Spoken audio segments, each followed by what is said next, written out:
The Steel City, Pittsburgh, Pennsylvania. Just a few years ago in decline, now digging its way out of economic turmoil. Probably the only city in the country right now building a new football stadium, a new baseball park, and a convention center all at the same time. That's right, 2 new stadiums along the Allegheny River and an expanded convention center downtown. Pittsburgh Mayor Tom Murphy says the old steel town rolled the dice and won. You need to be willing to take risk, you need to have good partners, but at the end of the day you need to have the will to move forward. And that's really the challenge that I think that we've overcome here in Pittsburgh. $4 billion in new investment and the lowest unemployment rate in 3 decades. Once a scrapyard and slaughterhouse, Washington's Landing has become a symbol of what happens when the public and private sectors join forces. New homes and office buildings dot this small island. It's proof of what can happen when elected officials put down their partisan shields for the good of the community.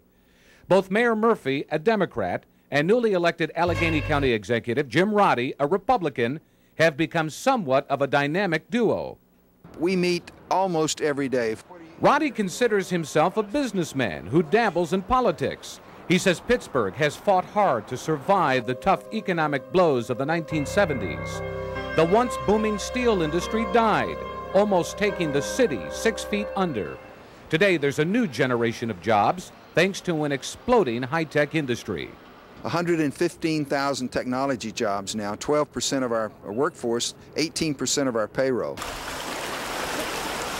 Then there's Buffalo and Erie County. Just like Pittsburgh, the steel industry collapsed. Jobs were lost. But instead of turning things around, we stayed stuck.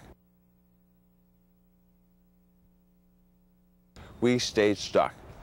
Erie County Executive Joel Giambra believes there's a window of opportunity. Both he and Buffalo Mayor Anthony Masiello are trying to seize the moment. But moving forward means learning from past mistakes.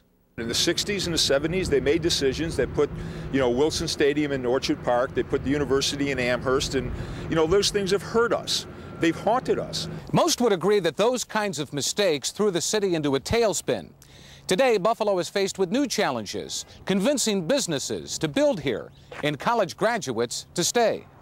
In Pittsburgh, those who attend college are likely to stay because of high-paying technical and financial jobs.